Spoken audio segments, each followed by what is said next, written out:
Dios les bendiga. Bienvenidos nuevamente a nuestro estudio de discipulado. Vamos en esta ocasión a ver la última parte del capítulo 10 de nuestro estudio de la Confesión de Londres, que tiene que ver con el llamamiento eficaz. Pero antes de comenzar, vamos a orar al Señor para pedirle que Él bendiga nuestro tiempo. Así que oremos todos juntos. Santísimo Dios, Padre Celestial, te damos gracias en esta tarde por tu bendición, Señor, por permitirnos una vez más venir ante ti como tu iglesia, Señor, para estudiar todas estas doctrinas pertinentes a nuestra fe, Señor. Pedimos que puedas ayudarnos a abrir nuestros oídos, nuestro entendimiento y nuestro corazón para que podamos entender todas estas cosas, que podamos, Señor, aplicarlas a nuestra vida para vivir, Señor, conforme a lo que tu palabra nos manda.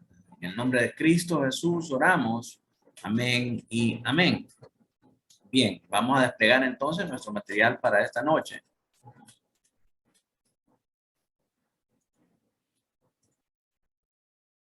Tiene que ver con el llamamiento eficaz, como ya mencionamos anteriormente. Vamos a hacer una recapitulación nuevamente para saber por dónde, para recordar por dónde íbamos. Ahora estamos viendo el ordo salud,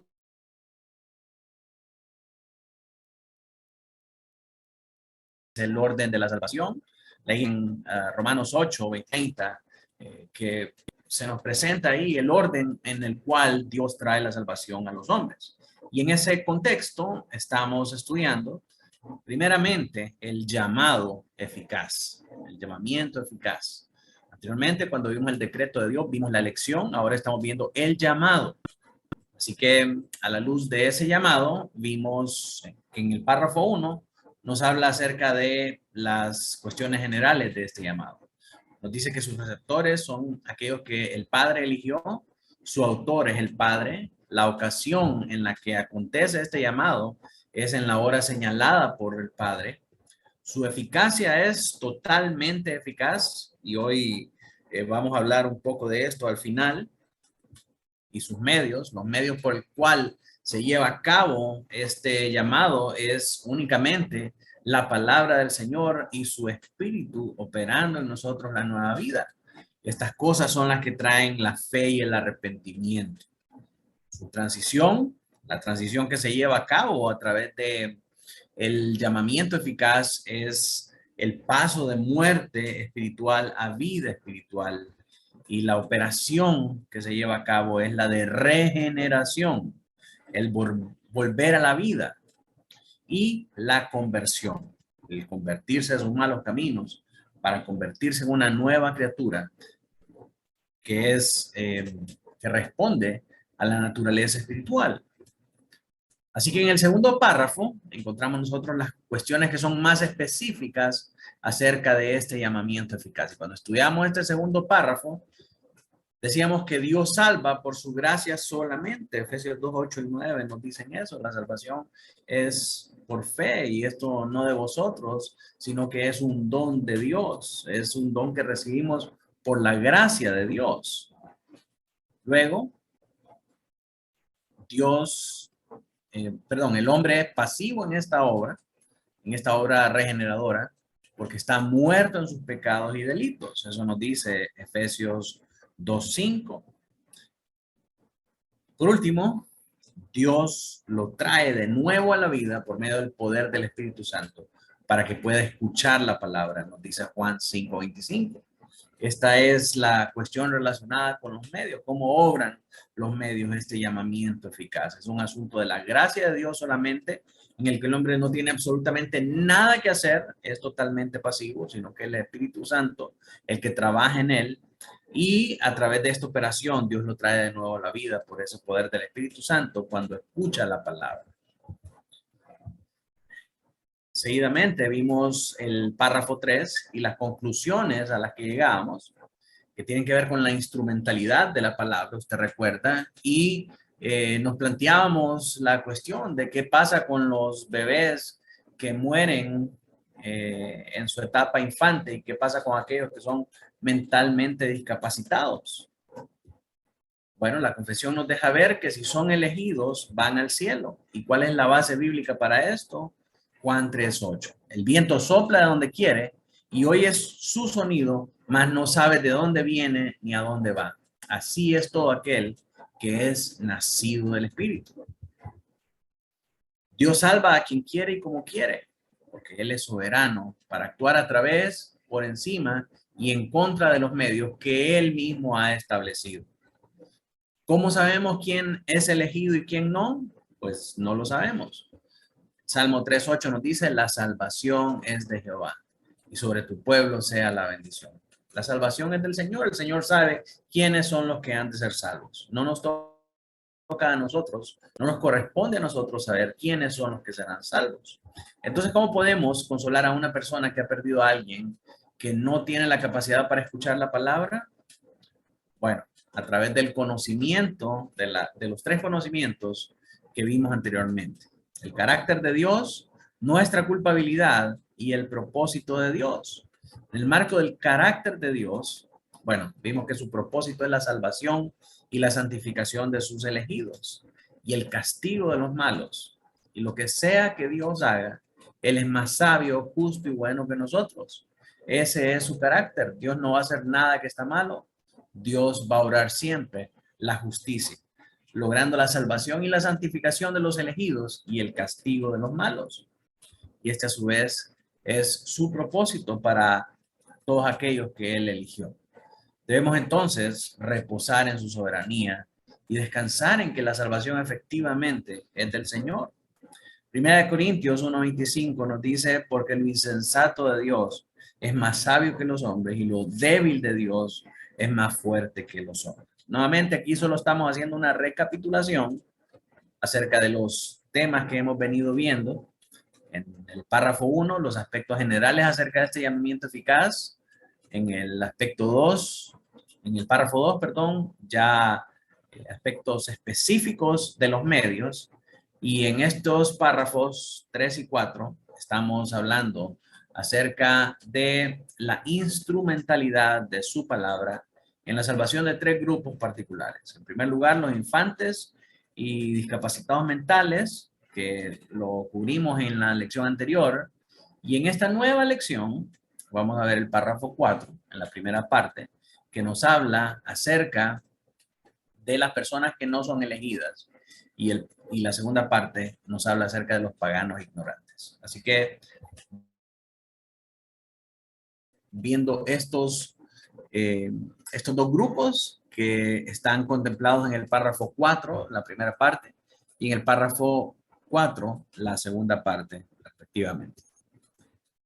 Así que la instrumentalidad de la palabra y los no elegidos.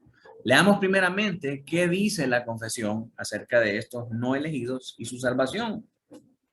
El párrafo 4a nos dice, otras personas no elegidas, aunque sean llamadas por el ministerio de la palabra y tengan algunas de las operaciones comunes del Espíritu, como no son eficazmente traídas por el Padre, no quieren ni pueden venir verdaderamente a Cristo y por lo tanto no pueden ser salvas. ¿Sí?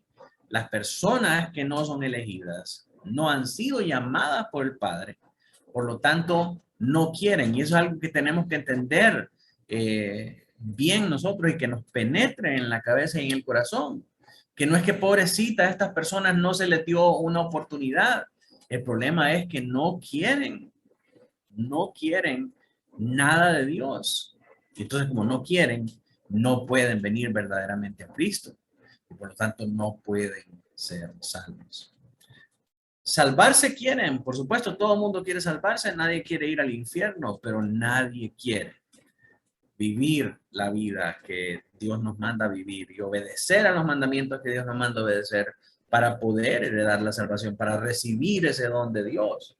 Entonces, la única manera en que una persona quiere en primer lugar venir a Dios y puede hacerlo es únicamente por la capacitación de su Espíritu Santo. Así que con las personas no elegidas sucede eso, como no son llamadas eficazmente, no quieren ni pueden venir verdaderamente a Cristo. Por lo tanto, estas personas no pueden ser salvas.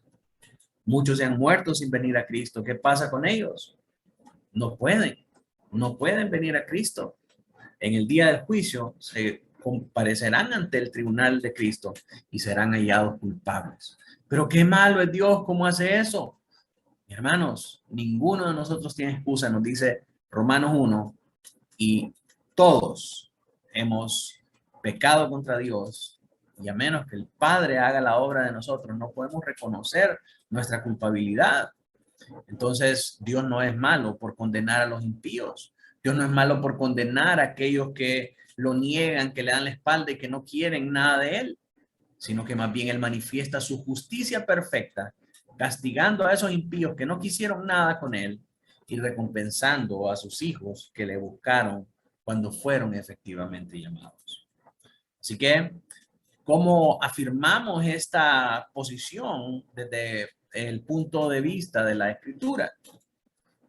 Mateo 22:14 dice, muchos son los llamados, mas pocos los escogidos. Sí, el llamamiento no es para todos. El llamamiento eficaz es únicamente para aquellos que el Padre escogió desde antes de la fundación del mundo.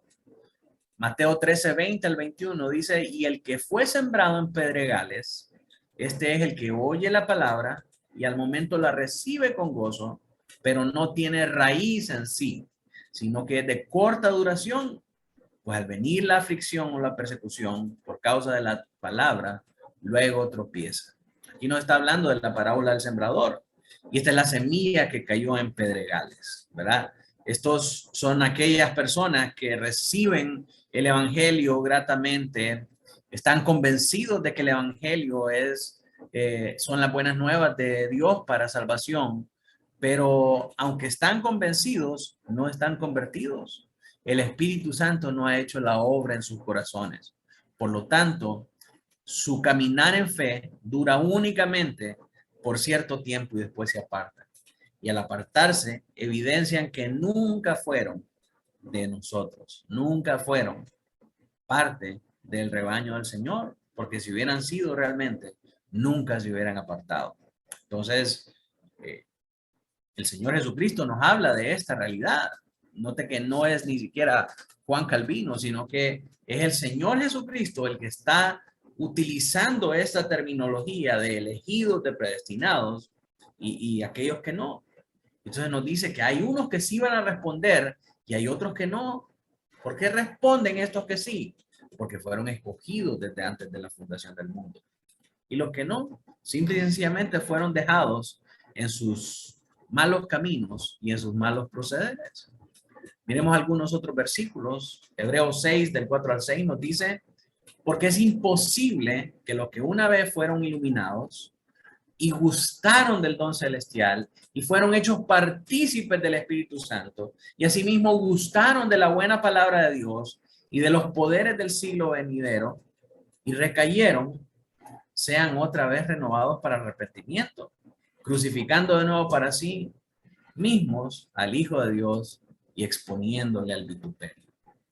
No es posible que alguien que haya participado del don celestial de la salvación, que haya sido partícipe del Espíritu Santo y que haya recibido la buena palabra de Dios y los poderes del siglo venidero para vencer sobre el pecado, que esa persona venga a recaer y que esta persona encuentre nuevamente el arrepentimiento, crucificando otra vez para sí al Hijo de Dios y exponiéndolo al vituperio para que hablen y digan, si eso es ser cristiano, yo no quiero ser cristiano.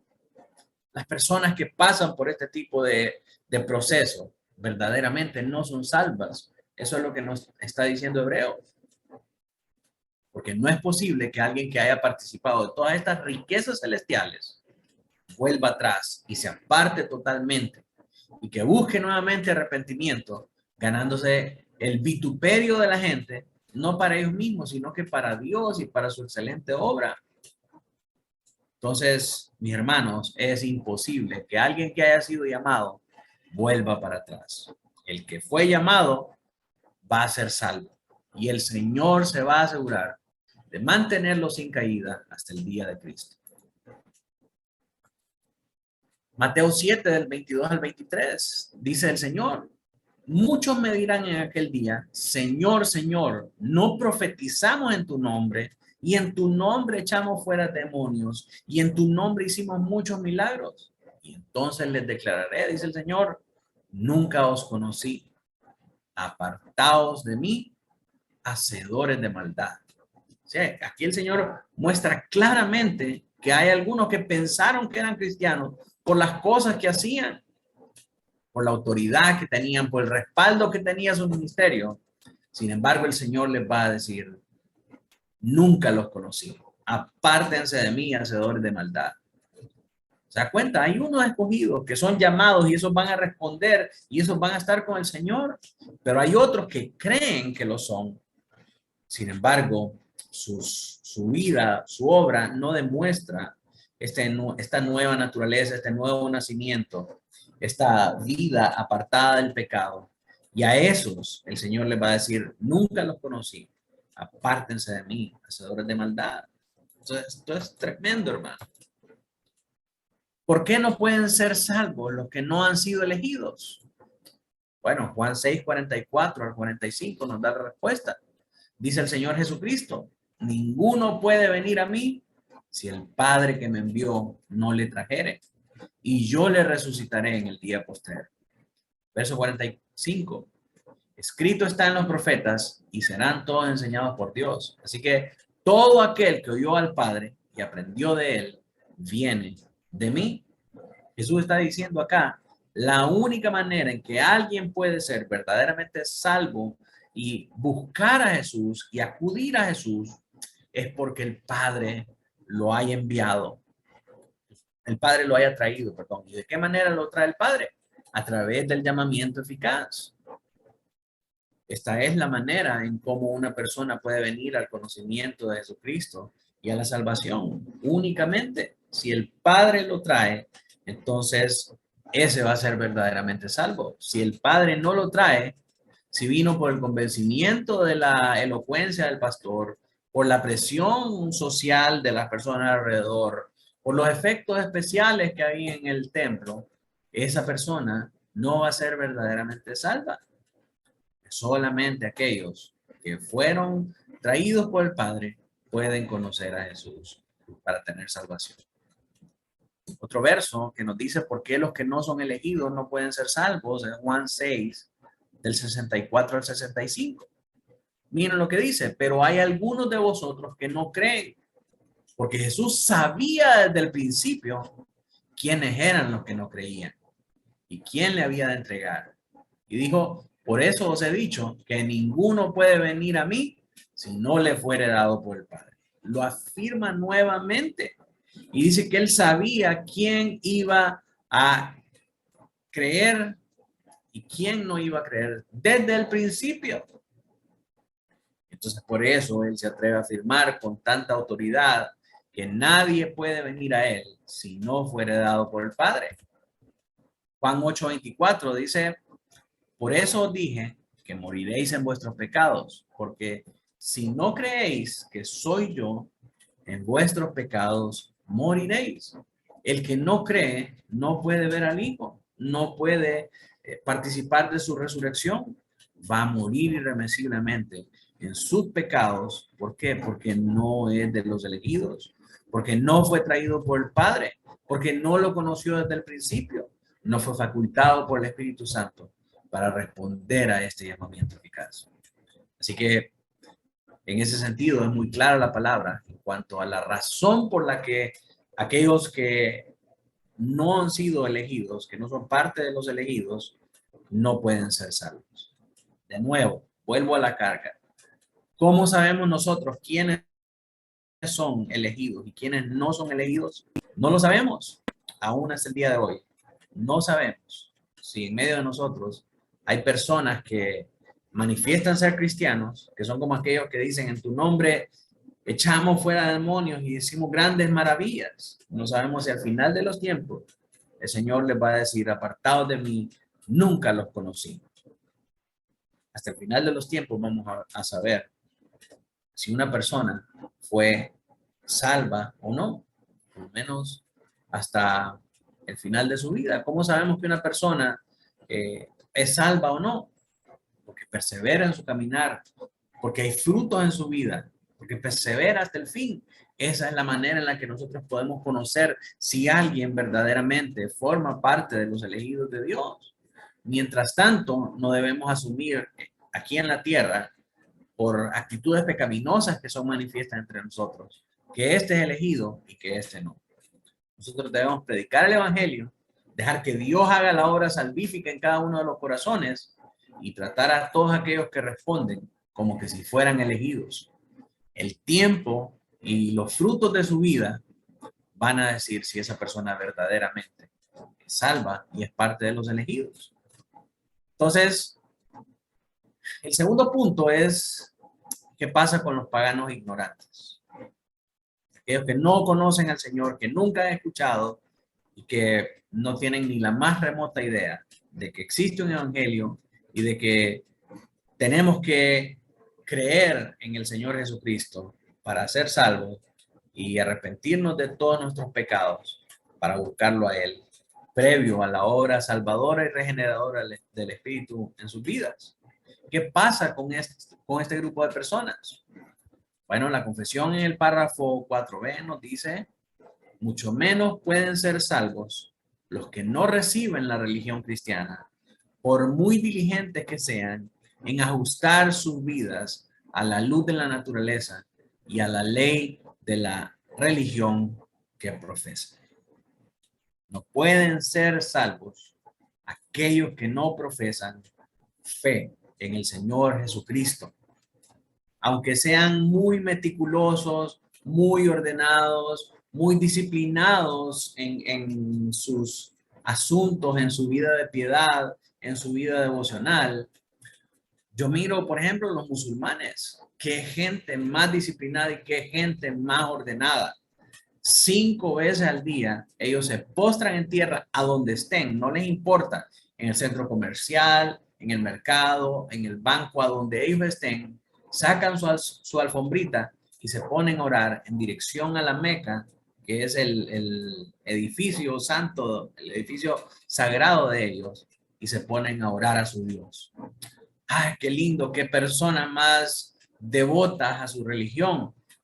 Pero por muy devotas que sean, si no oran al Dios verdadero, si no aceptan al Dios verdadero como el único Dios, todas las cosas que ellos hacen está separada de ese Dios y por lo tanto es pecado, es una ofensa, es una transgresión contra Él. Y esa justicia que hay en sus vidas, por muy admirable que sea, no puede ser contada para salvación. Estas personas no pueden recibir la salvación aún a causa de su ignorancia y no pueden alegar ignorancia porque todo lo que de Dios se conoce, nos dice Romanos 1, Él nos lo reveló. Su ira se revela desde los cielos para traer juicio a los hombres que cambiaron la gloria de Dios por la gloria de los hombres. Hicieron una religión a su propio antojo, hicieron dioses según su propio corazón depravado. Y entonces ninguno de ellos está exento y ninguno de ellos está libre de pecado. Por lo tanto, una persona que no conoce al Dios vivo y verdadero, aunque sea por ignorancia, no puede alegar esa ignorancia. Es culpable. No puede conocer a Dios y no puede ser salvo. Claro, a menos que haya sido elegido. Pero estos paganos ignorantes no pueden ser salvos por sus vidas piadosas y por la religión que profesan. El espíritu de este mundo nos enseña y nos dice de que todas las religiones son iguales y todos los dioses son lo mismo. Lo que pasa es que los budistas oran de una manera, los musulmanes oran de otra, los cristianos de otra, los judíos de otra, pero al final oran al mismo Dios. No es cierto. No es cierto. Solamente el Dios del cristianismo es el único Dios vivo y verdadero. Algunos versículos para probar este asunto de que los paganos no pueden obtener la salvación. Hechos 4:12 dice, y en ningún otro hay salvación, porque no hay otro nombre bajo el cielo dado a los hombres en que podamos ser salvos. Ni Mahoma, ni Alá, ni Buda, ni ningún otro dios pagano, Shiva, ni ningún otro dios de esas religiones paganas. Solamente el nombre de Jesucristo fue dado a nosotros para nuestra salvación. Ni María, ni los apóstoles, ni ningún otro hombre puede darnos salvación, solamente el Señor Jesucristo. Juan 4:22 nos dice, vosotros adoráis lo que no sabéis. Aquí está hablando a los samaritanos. Nosotros adoramos lo que sabemos, porque la salvación viene de los judíos, porque así la reveló el Señor. Entonces estos samaritanos estaban queriendo acomodar las cosas a su propia conveniencia, a su propio nacionalismo y a su propia cultura. El Señor Jesucristo les dice, ustedes adoran lo que no entienden. Porque para conocer verdaderamente cómo pueden ser salvos, tienen que voltear a ver hacia el Dios que se reveló al pueblo judío. No a la religión judía, sino que al Dios que es el Salvador de los judíos. Así que esto afirma que ninguna otra deidad pagana ni ninguna otra religión fuera del cristianismo puede verdaderamente acercarnos a la salvación. Juan 17:3 dice, esta es la vida eterna, que te conozcan a ti, el único Dios verdadero, y a Jesucristo a quien has enviado. Fuera del Padre y del Hijo y del Espíritu Santo, no hay salvación alguna para ningún hombre. Y ahí no podemos perdernos. Todo esto entonces nos lleva a reflexionar que este llamamiento de Dios es en primer lugar objetivo, en segundo lugar prioritario, en tercer lugar eficaz y en cuarto lugar individual. ¿Qué significan todas estas cosas? Cuando hablamos de que el llamamiento de Dios es objetivo, nos estamos refiriendo a que existe un llamamiento diferente al llamamiento general del Evangelio.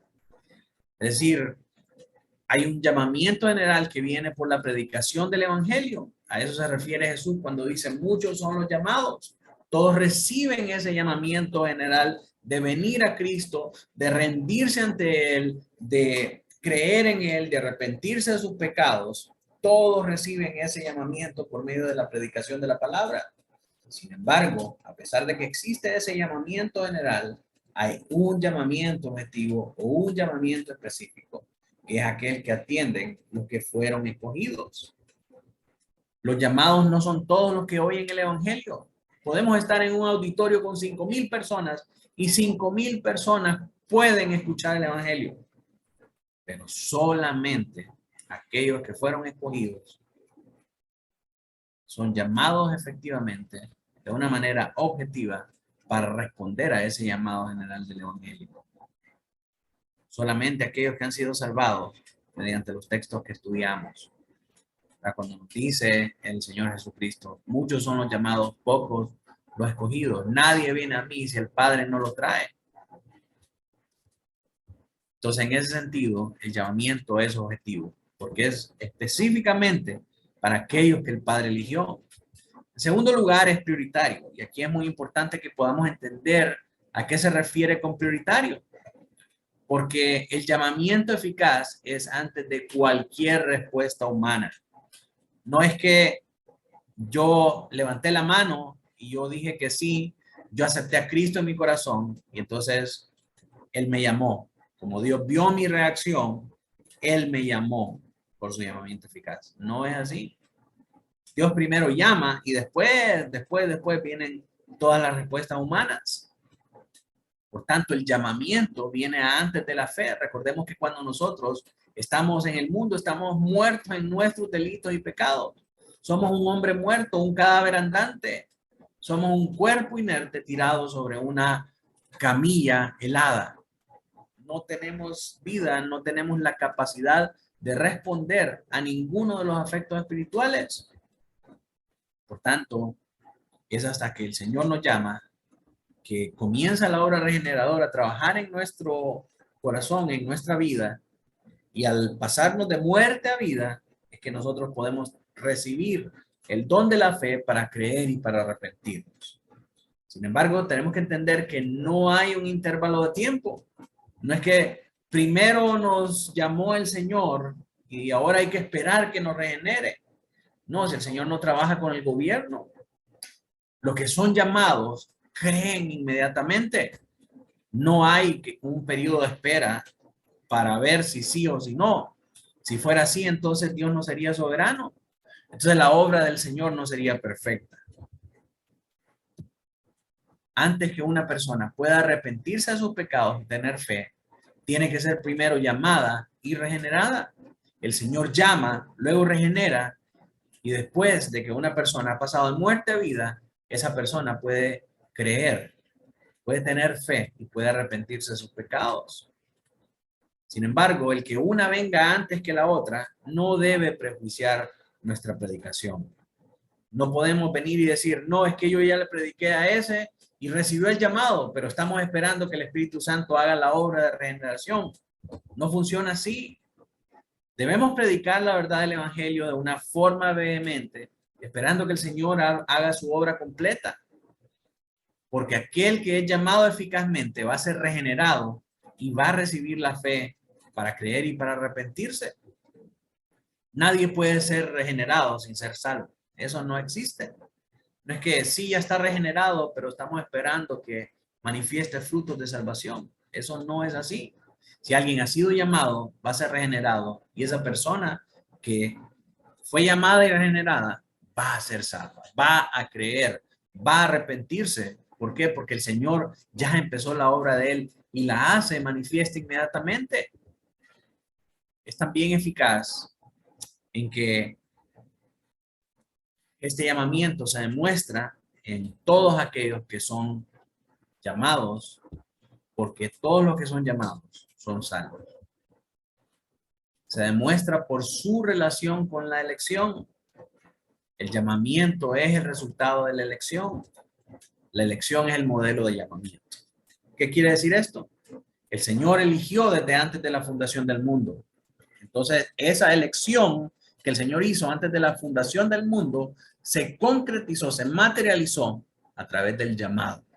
Entonces, nosotros sabemos que el llamamiento es eficaz, porque si el Señor ya lo eligió y el Señor ya lo llamó, entonces, sin duda alguna, esa persona va a ser salva. Esa es la eficacia de este llamado. Si el Señor lo eligió, el Señor lo va a llamar. Y si fue llamado, va a ser salvo. Así que este llamamiento es totalmente eficaz, no tiene fallas. Finalmente, el llamamiento es individual. El llamamiento eficaz no es colectivo. Nadie es salvo solamente por pertenecer a una congregación, por pertenecer a una denominación, a una iglesia o a una familia. ¿Sí? La familia del pastor no es salva. Solamente aquellos que han sido elegidos y llamados, regenerados y salvos son los que son verdaderamente salvos. Mientras una persona no manifieste eso, no es salvo solamente porque asiste todos los domingos a la iglesia. No es salvo porque es el hijo del pastor. No es salvo porque es hijo de una de las familias fundadoras de la iglesia. No es salvo porque es bautista reformado. No es salvo porque es presbiteriano. No es salvo porque es, qué sé yo, bautista del sur o cualquier otra denominación.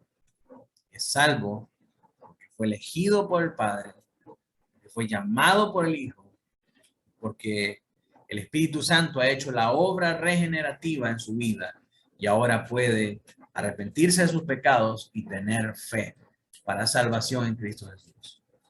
Eso es lo que hace que una persona sea salva. No ser parte de un grupo en específico. Ese llamamiento es personal e individual. Yo no puedo pretender que porque yo soy salvo, mis hijos van a ser salvos también. Tengo que rogarle al Señor que Él pueda llamarlos a la salvación, porque de lo contrario no se van a salvar solo porque son hijos míos.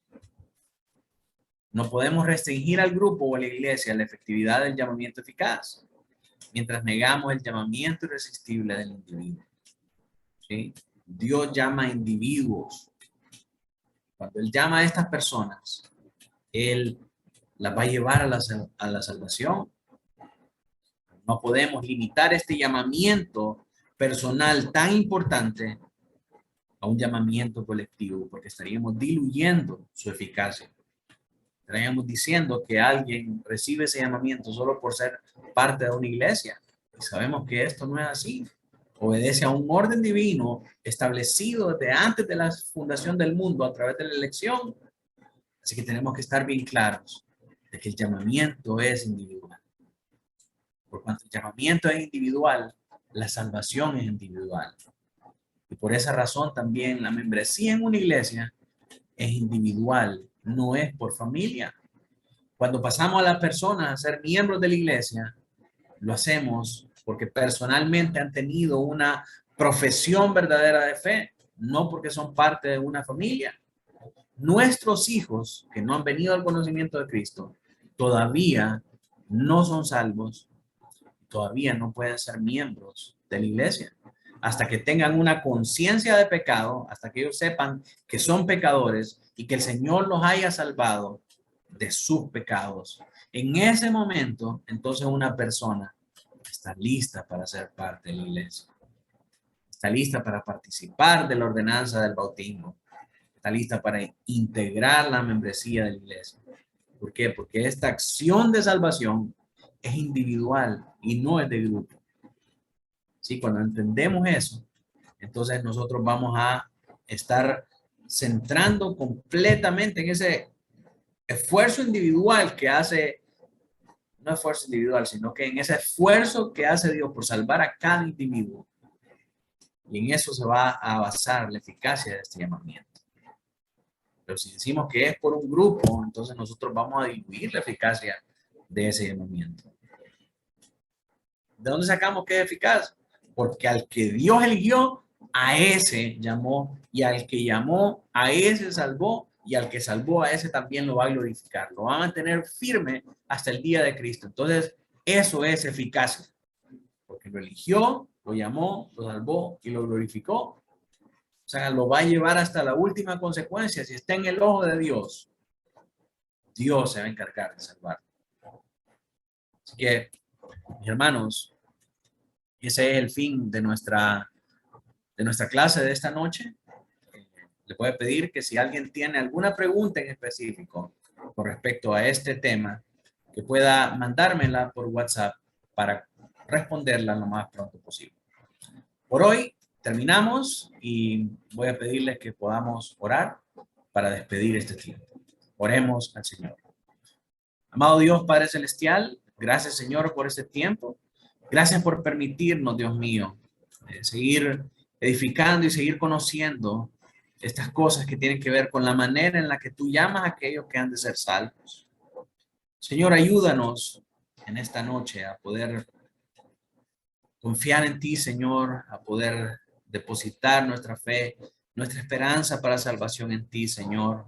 Que los que ya hemos pasado de muerte a vida, Señor, y hemos podido dejar atrás una vida de pecado, una vida apartada de ti, Señor.